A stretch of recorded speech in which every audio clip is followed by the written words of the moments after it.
Greetings, everyone, and welcome to the Upstanders podcast. I am Dr. Omékongo Dibinga, and I have an incredibly powerful guest today. I can't wait for you to hear his story and hear about everything that he's up to. But let me give you a little bit of the bio first. Allen Orr is the founder of Orr Immigration Law Firm PC, a minority-owned law firm based in Washington, D.C., and focusing on a U.S. corporate compliance. Mr. Orr is a recipient of the 2009 Joseph Minsky Young Lawyer Award for contributions made in the immigration law field and specifically for his work with the NMD. He is listed in the International Who's Who of Corporate Immigration Lawyers and the International Who's Who of Business Lawyers. He is the Immigration Section Chair for the National Bar Association and President of the Board of Directors for AILA. Mr. Orr received a BA in Philosophy from Morehouse and a JD from Howard School of Law. He is an active member of the DC, Virginia, and National Bar Associations. Mr. Orr has appeared on the British Broadcasting Corporation, BBC, Fox, and Deutsche Welle, and is a frequent national and international speaker on U.S. immigration and policy. Mr. Allen Orr, welcome to the Upstanders podcast. How are you? Happy to be here. So, but before I get into the actual work and everything that you're doing, because people have seen you in multiple audiences, MSNBC and other places and spaces, to hear you regularly on SiriusXM with Clay Kane and other networks. I want to get back to just who you are. One of the questions I ask my students in my classes at AU is, who and why are you, right? Like, how did Allen Orr get to the space that he's in today? What was your life like that led you here? So I grew up on a farm in Georgia, and we did tobacco and peanuts, and we grew our own stuff, and a very large family, large plot of land, the whole story that sort of goes with sort of Black farming in the South. And my grandfather, there were 24 to 25 of us as grandkids, and we would all work the land. So part of your responsibility as being part of the family was to do things on the farm, whether it be the chickens, the hogs, the cows, or the tobacco. Everybody did tobacco, actually, the corn, whatever. We had tasks to do at all times. So it was always a responsibility. Even when there was school, there was still something to be done. And my grandfather taught me that appreciation for land. He always said, people can make money all the time, but they won't make more land, and this is ours, and we're going to keep it. And so I had a really strong foundation, and we also had pine trees, so I knew pulp quite well. I had a really strong foundation with the land and with the environment. And so when I decided that I was going to do, I always knew I was going to go to Morehouse. I always knew that I was going to work in the civil rights space. I was going to work on the environment and dumping in Black communities. It was my job to be on the Superfund, to go to places where companies have messed up Black neighborhoods and then sue that company to get it corrected. And so I went to Morehouse. I debated at Morehouse. I debated in high school. At Morehouse, I was a philosophy major because I knew I was going to law school. I went to law school, and I was the environmental lawyer chair. I got the school with the recycling program. I was known for doing environmental law. I ran for the president of the association for my environmental law. And my second year of law school, I was one of those students who could focus on things quite well. I did well in wills and trusts, and I did well in immigration. With that, doing so well in immigration, a company came to the law school and said they wanted the top students from immigration, and they offered me a job. And at that time, I guess it was 96 or 7. It was like $80,000 as a second year law student to work a job. And you were like, okay. And so I worked on $1 million investment visa program as it was getting off the ground, that had just started in 1990 for a company. And I worked there for quite a long time out in Virginia. It was a very good company. But what I really loved about the work that I was doing was that I was meeting immigrants who were most of them were getting out of South Korea, out of fear of North Korea. Mm-hmm. And it was amazing what they were willing to give up to change their lives to come to the United States, what they were willing to sell, put their money at risk to be able to get a green card. So it made me fall in love with the culture of saying people are also part of the environment. Yeah. And so after that experience, I kept doing immigration, and then Baker McKenzie, the largest law firm in the world, sort of offered me a job doing business immigration. And I was the only Black person in that office. And I was the only person. So, it was a white or blue shirt environment. And because I'm a person of color, I wore yellow and green, and it was like a whole different sort of network for me. Mm-hmm. But in that space, which I was there for 12 years, I really got involved in immigration in a way I'd never had before, of knowing how businesses need immigration. I worked on a couple of the Chinese refugee cases from California. And I just loved the fact that although I was making money, and I was making a lot of money at that time, I was helping individuals. And through my time, after 5 years or so at Baker McKenzie, I started getting all these postcards and Christmas cards from clients who were saying, "You changed my life." And so that sort of built my foundation into understanding that immigration was the place for me, because we all have an immigrant story, including my family had an immigrant story, but it never was my calling. My calling was always, and has always been, to the land. And I think that that's important to know, that while I care about immigration, I really, really care about the land, because if you ruin where you live, you won't be able to do anything else. So you talk about the corporate experience, and you talk about the salary, you talk about being a great student, but I also want to know, in your early experiences, doing the work on the farm and in the community, and I want to give you an example of something that you texted to me, which leads me to ask this question. You seem to also have a really deep compassion for humanity. And I'm just wondering if it's in those early childhood experiences, because when I had sent you a text about something not even related to like a real problem, I was asking you a question about something. Your first response to me, and this still resonates with me, your first response is like, not, "Hey, how you doing?" It was, "Are you safe?" And I was just like, wow, like there was an immediate just potential concern that something could be going wrong with me, and I never got a response like that so instantly from somebody. Like, where does your compassion, is it in those early days that your compassion and care for just human beings, is that where it came from? So, growing up on a farm, we treated our animals quite well, even if we later slaughtered them for our food and our environment. But we did not disrespect anything, including our land. So we didn't put waste in it. We didn't do trash or any of those things. So with the family as large as mine, you just grew up with a lot of love and commitment. Although we were in a very racist area, I had a very clear foundation or wall around me from being exposed to that. And then when I went to Morehouse, I found myself in a different world of just brotherhood, where people were concerned about you as a person, not as a number, not as an expectation, but as, "Are you okay? What do you need? I'm here for you as a friend." And that's what I got from my debate team brothers and sort of from my classmates. And then when I went to Morehouse, I mean, after Morehouse to Howard Law, the burden sort of fell on my shoulder, because I don't think people realize the history of Howard Law and the civil rights engineers that came out of Howard Law that changed the whole country. And Mhm. they had nothing. And so I consistently remind people of all these people who have their schools with all these problems, that people have done a lot more with a lot less and many, many challenges. And it was all about the strategy that led to this place. So in my grandfather's sort of teaching and my father's teaching that handed out to me, you have an obligation to society, and you don't want to hurt people. It's bigger than heaven. It's just about appreciation for life, because the answer has always been, what would you want if you were that other person? Yeah, yeah. Would you? I mean, I think some people might call you, an activist, but it just seems like you're a human being. You're just doing what's right. Do the labels that come with how people may describe you inform the work that you do? So after being, so I got involved in a voluntary body called the AILA, American Immigration Lawyers Association, and I was maybe one of 10 Black people at the time that was sort of working in this space. A lot of Jewish lawyers, a lot of white lawyers, and after being in that organization for 10 years, running the Young Lawyers Division, I decided that it was time for me to be president.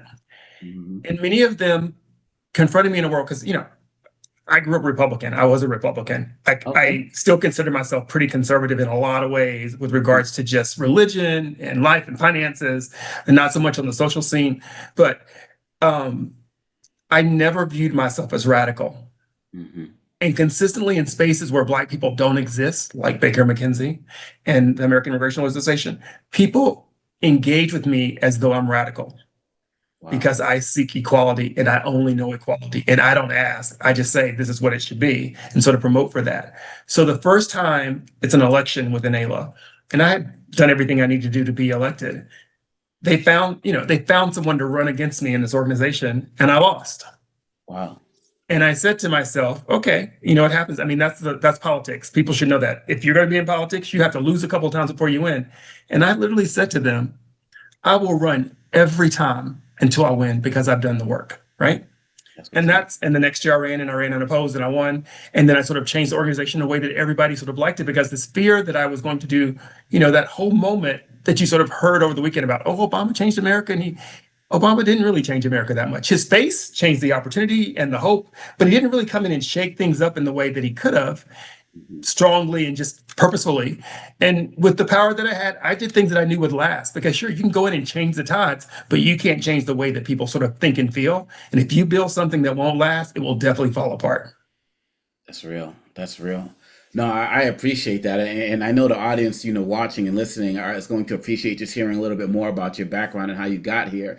And so now we're here. We're in this climate, with this administration, and it seems like even going back to 2016 is when the war on people who are from immigrant backgrounds really has ramped up. Can you, for with your expertise, can you give us your take on what we're facing right now? And am I wrong to say that it actually started back in 2016 with his first administration, and is the trajectory getting worse? I'm going to take you back to 1965 Okay. when the Immigration Act sort of passed, and we did a quota system for the world when we knew that countries are bigger than other countries. So why should they have the same proportionality of immigrants coming to this country? And 1965 changed immigration in such a way that it didn't exclude Blacks and it didn't exclude Chinese nationals. But the foundation is still, like the United States, built on racism and classism and all these other things, not on need, not on merit, right? So let's start in that sort of space. And then once I was introduced to immigration, I found the racism that was in the environment that I call home, the United States. There was still a wall for Black immigrants even before the Trump administration started, right? It's hard to be Black and immigrant from the continent to get here. Sure, some of that is about location and distance, but some of that is also just about the programs that we use. Many of the Africans in this country either came here, if they are African from the continent, they got here through the diversity visa. And it has been under the spotlight to end all this time when it has done nothing but brought doctors and other high-level individuals to this country, unless you're from the Caribbean, and then you have a whole nother healthcare sort of pathway to come in. Yeah. This othering that happens is something that we talk about all the time on Urban View. This Southern strategy of is you need to blame somebody for the problem that you have rather than own it and try to fix it together. Mm-hmm. And the story that I tell people, because I grew up in the Christian faith, is I don't know any church in the world that says we're too busy, we're too crowded, don't come, right? In church with Christ and food, we always think we have more than enough, and what we have, we will share. If we have to break it in half, whatever the deal is, if it's communion, whatever the deal is, there's going to be enough to go around. And if the pews are full, we're going to pull out chairs. So if that's your faith in religion, how can that be different than your faith in life? When in fact, the United States is nowhere full, right? Between the East Coast and the West Coast is nothing but vacant land. Yeah. Nothing but vacant land, right? DC has more people in it than many of the states in the upper Northeast and all of those in the Midwest combined. Mm-hmm. So that's not the issue, right? So what is the real issue? This concept, this sum zero game that we build our society around, where if someone else is doing well, is taking something from me, and I just don't understand it, right? Mm-hmm. Because that's not the foundation of the United States. The foundation of the United States used to be everybody can do well. Let's everybody do well.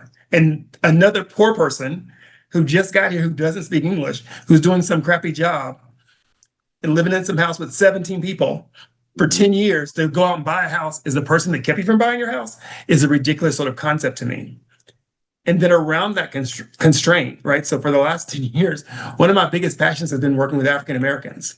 There are people who were born in this country who also are related to the slave trade, see themselves different as Black immigrants that are coming to the country. Yes. And somehow the society has said to you, because you were enslaved here, you get a greater value than someone who was not enslaved here. Mm-hmm. And that's the same bullshit that they sell with us about the American dream, because we're the foundation of this country. That's why white people get to be this way. There's some kind of structure. But if you think of the world as just the world, and people are born where they're born and they can't control that, then you have no more greater right to anything than anyone else does in that sort of capacity. And if you are this finite group, that's the thing that I think that, I think they call themselves foundational Blacks don't understand is the foundational Black population in this country is dying. Wow. The Black immigrant population in this country is rising. Mm-hmm. Almost every congressional person right now either is, in fact, a Black immigrant or second generation Black immigrant, period, right? In office. So if you exclude those people from our movement, then you exclude them for our fight, and othering them doesn't help us because we don't see that happen across on the other side with Latin, or white immigrants. Nobody comes in and starts saying, oh, no, no, no, you're from Spain, you're from Mexico, blah, blah, blah. It's just one bulk of individuals. And we need to redefine the way we think about that and what our value is and how we achieve power in numbers. And I understand that if there is in some type, some way, right, some kind of way that people are sort of fixed for people who were enslaved in this country, then we'll see it. But part of the enslavement of this country is building the foundation so that those immigrants that are coming over not enslaved also have the right to come to this country. That's powerful. I mean, because my parents are, from Congo, former Zaire. When they came here, they came right into the smack of the civil rights movement. And so there was always stories about the conversations between, this group versus that group. And, we've always lived with that. And I'm born in the States, in Boston. And so I've always been like in the middle of that. Do you feel in these conversations that you're having with members within the Black community that you're having progress? Because I know that when I go online and post sometimes, I'm always seeing, well, as an FBA, I just believe in this, and we don't mess with that because we're foundational and so on. And I'm like, what are you talking about? They first of all, they see us all the same, and regardless of when you got off the boat, the roots are in the same place. And it seems like they just don't want to hear that. In the spaces that you're dealing with, are you having more success with these conversations or less? I think it's a movement, right? Because what we have seen, and I mean, this is just the way it is. I can't fix the system. That many of the people who come from the continent have a greater educational basis than people who are in the United States, because that's what's required for them to immigrate. They have to be the best and the brightest of all of Africa to get here. So that's not on them. That's what the system requires for them to get to the United States. So if the system requires that for them to get here, then why can you blame them for that, to say they're taking something away from you? Because most of their education happened abroad, right? Most Nigerians have that foundation application that happened abroad. And if we want to do the same thing here, we can, if we value education 1 through 12, to make sure that they have the same foundation that the Nigerians have within their educational background to go into the sciences, into medicine. 2 years ago, 2 years and last year, Nigerians were the highest educated group of immigrants coming to this country, right? Wow. Because that's the only way they could get in. And so you then have this division and you say, well, why are all the doctors Nigerian? And why are they all this? And why are they all that? Well, because that's what's required for them to get here. Mm-hmm. That's not against you. If you have a problem with regards to what you feel your educational foundation lacks, that's with regards to our Congress and our government. Let's fix that. Don't blame the person who had nothing to do with your situation for your situation. So there is foundation and growth in that. And I think this last election is sort of pushing that through so people can sort of understand it. But at the end of the day, it is weird to me that when we are oppressed by a classist system, that we don't want to take that same classism and provide it to our own people when it benefits us in no way. Yeah. Wow, that's powerful. And so when you talk about this last election and we see what's going on in this country now, I have a two-part question. One is, where do you see this country going as it relates to the immigration issue relating to Black people, which we've been talking about, West Indies, African continent? And then a separate question is, when you see what's happening with ICE, and now they're being I think they're the second largest government office after the Department of Defense now in terms of their budget. Where do you see this future going in this country as it relates to immigration overall under this administration? So, I think, we deal in history. So civil rights and immigration have always been tied together. And we see a decline of civil rights for US born citizens right now, right? Citizenry of brown and Black people has been decreased by this ability to just aggravate them to see if they belong here at the liberties of the court. So because there's a decline in civil rights, there's going to be a decline in the Black Africans. And while they only Black immigrants represent 5% of the total population of immigrants coming to the United States, but they represent 20 of the people who are in removal. Wow. The same racism we see it in day to day is the same racism they experience across the board. Mm-hmm. And why is that the right thing to fight against? Because you don't want it, so they shouldn't have it either. Because it's nothing more than the color of their skin that's causing them to have this situation, or say they're less than, or maybe your document may not be qualified. I don't know if you come from a world that has survived famine, war, mm-hmm. and fires, and you're saying, oh, I need a different document.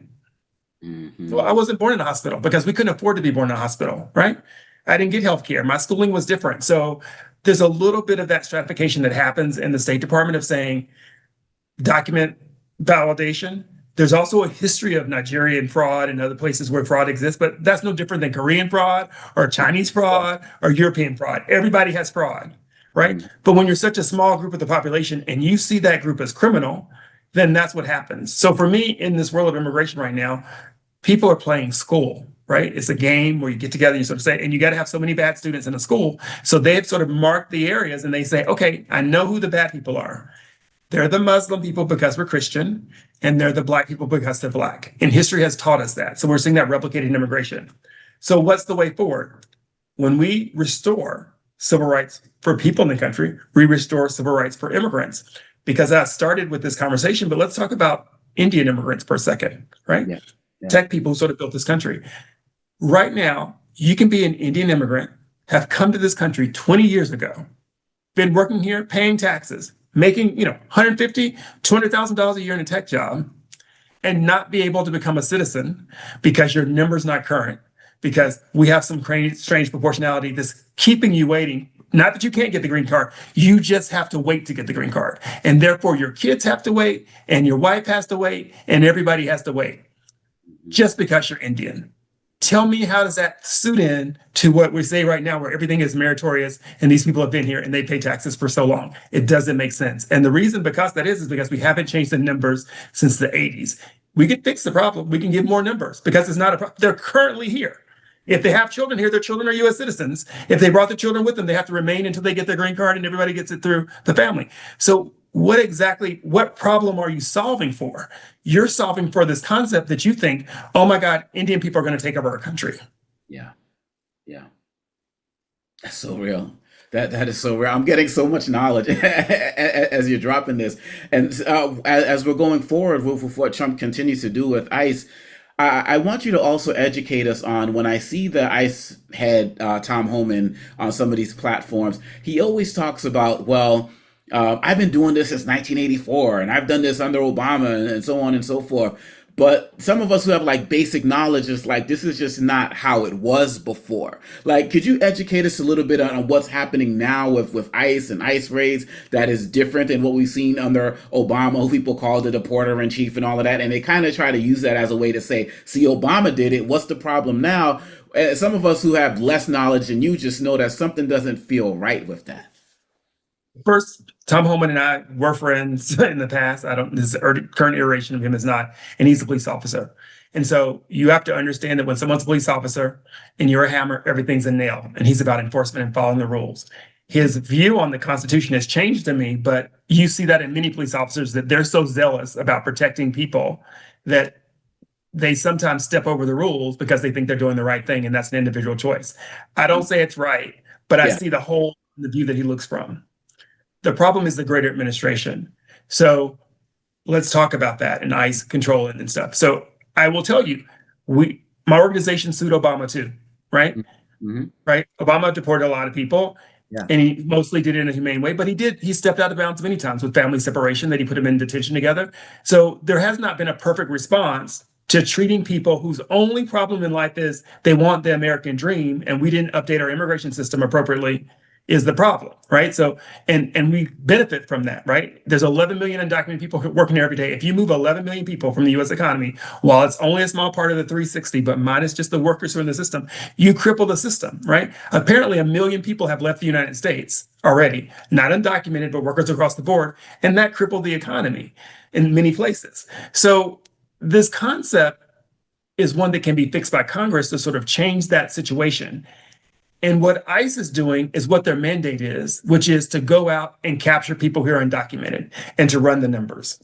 Well, you're a kid in a bowling alley, and there are just a bunch of pins to knock down, and you're a ball rolling around, and everywhere you turn, there's going to be someone who's undocumented because the system set it up that way. Mm-hmm. So I'm a Virginia lawyer, and in Virginia, you have courts of law and you have courts of equity. And equity talks about fairness. So if someone's been here for 10 to 20 years, you knew they were here 10 to 20 years. You didn't do anything all that time for 10 to 20 years. To come in 20 years later and say, now it's time for you to go, after they have all of these equities in it. They pay taxes, not the same way we do, but they pay taxes. They have a house. They have all these things in this country. They have U.S. citizen kids and grandkids. And the only thing they did was undocumented. It is unfair, right? Due process says it's unfair to remove them without giving them a way forward, and Congress can fix that. So the difference between what happened in the Obama administration and what happened in the Trump administration is that Obama cared about the people. He tried to be humane about it. although it's hard to be humane in many circumstances. Mm-hmm. Trump is doing theater because that's how he was elected. And the first time in office, he failed. He didn't get the wall, he didn't do the stuff. So the next question we should ask ourselves, because we're all people, is this sustainable? Is it sustainable to have the National Guard in all these cities all the time? It is not. And at the border, it is not. So when you just look to do the symptoms and you don't fix the problem, which is the immigration law or changing the system, because listen, President Trump wants to remove a million people this year. There are 11 million people who are undocumented. You move a million, so what? Right? So what, my world? You haven't done anything. You haven't changed the dynamics at all, right? It is a small pittance. If you want to fix the problem, even if you moved a million people every year, so that's 4 million people, right? Out of 11 million. You haven't solved the problem. You've only exacerbated the economic system. Sure, maybe it's not amnesty, but you want to say it's equity. But if someone just came and they're being removed, let's have a conversation. There should be a system for that, right? I don't believe the borders open. And I don't believe people should come undocumented.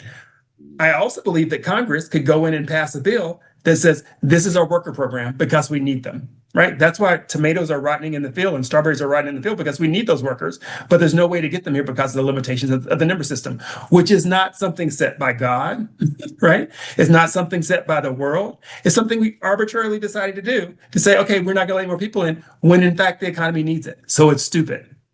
Yeah. Unless you're South African. If you're South African and you're under this system that you perceive to be apartheid and you show up, and then when you get here, you realize that just because you're white, you're not going to get these free things, and then you want to go back, right? Mm-hmm. Then that's different. Yeah, yeah. So my last two questions are for you, and I really appreciate all of this information and knowledge that you're giving us. Are you optimistic when you see what's happening, when you see people in LA who are, for the most part, protesting peacefully, in DC and Chicago and various places, who are, fighting back in other ways, like showing up at immigration courts, to help people with their hearings and various things? Are you optimistic, or do you feel like, this administration is overwhelming the system so much that we're just kind of gonna be broken from this? So my lane is law. And the problem with law is that it takes a long time to give the person the remedy that they need to have, right? So because, you violate my right, we go to court, okay, the court overturns, they go to the circuit court, then they go to the Supreme Court. It may be 4 years before someone says you have the right to do that. And telling you have the right and you're already deported or you're dead doesn't make you whole, right? That's the problem with my lane, but that's the lane I chose because I think it's a strong lane to be in. People who are in the activist lane need to realize what the power has always been the people. And one of the things that we saw in the civil rights movement was that some people had to get arrested, right? You can't be unlawful and do the law, and you can't fight unlawfulness with the law, right? That's one hand tied behind your back. That's something that Democrats are learning right now, that this policy of being statesmen isn't the answer when someone else isn't being stately, because they're going to consistently slap you and steal and cheat and do all those things. You can't play with the cheater, right? Unless you also are going to meet them where they are and sort of call them out in those circumstances. So while my lane is slow, I think in the activism lane, and even with some people getting arrested, I think it's important to sort of overwhelm the system, because that's the one thing. They can't arrest us all. They don't have enough cops for every city, right, in that way. And the financial part of it doesn't sort of fit into the Republican platform. When people see the numbers of how much it costs, both in removing them specifically and the repercussions in the system, it's going to be problematic to people. But then let's not also forget the other lane of just sort of standing up and doing the right thing. The easiest thing to do is to vote. I mean, if you'd have voted, we wouldn't have this problem. So let's vote. That's one. Two, you can make noise where you are right now to let people know where you feel about certain things, right? In the same world right now where we're sort of living in the repercussions of a school shooting and we're only hearing about one person, we can make sure they hear about the one issue that we have, the defunding of HBCUs, whatever it is. You have 5 calls, write a letter, you don't have to leave your house. And all you have to say is, I'm not going to vote for you if you do this, and to make the platform and then to hold them accountable for the platform. I said this on another station, we are built different than the rest of the world because this is the first time we've encountered this. And the people who encountered it before are 80, 70 years old. And I don't think we have the backbone for it.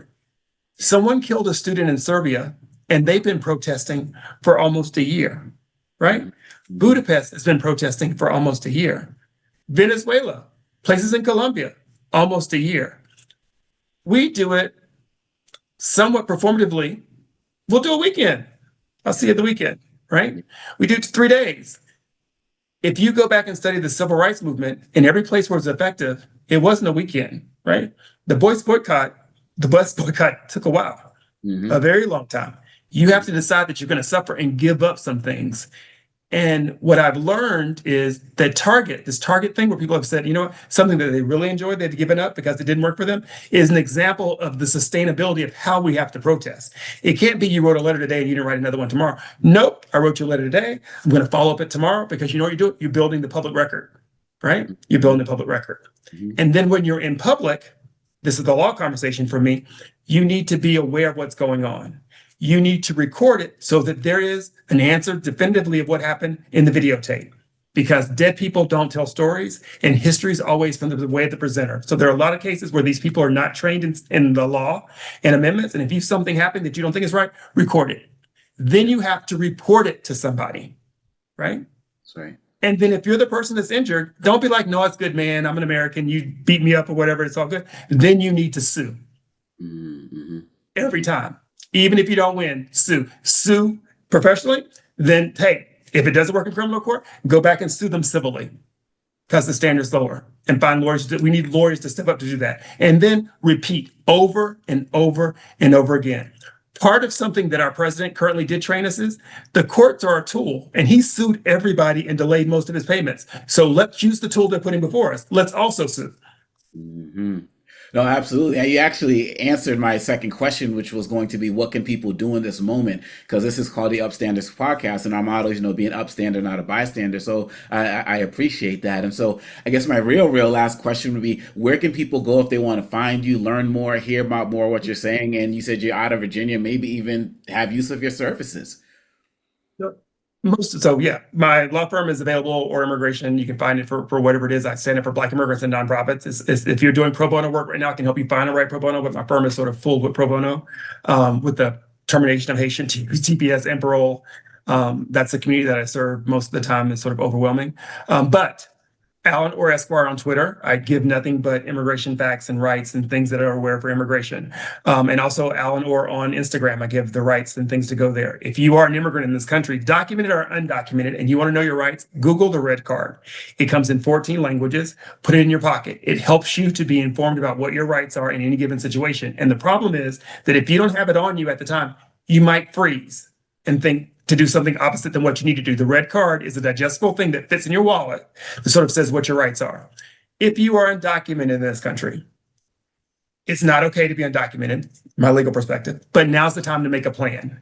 If something were, or I were to encounter someone, this is what happens to my kids. This is what happens to my house. This is what happens to my assets. Because when they're ghosting people, the problem is they're real, right? Just like with slavery, the Yeah. benefits of their gain is going away, right? They lose the house or the apartment, or everything they sort of paid in the car is being impounded, and they resell it after 30 days because you have no right to sort of get to it because you're in detention this whole time. So Mhm. be aware and have a plan, because that's part of your situation. Ignoring it is not an answer to it. Yeah. Yeah. Wow. I mean, I read so much from your bio. I think another thing you can add to it is professor, because you were schooling us on so much today. And this is just going to be really helpful information. And so I really want to thank you for taking the time to join the Upstanders podcast. And we look forward to seeing more of the great work that you're going to bring to this country and, quite honestly, the world, by what you're doing. Thank you so much.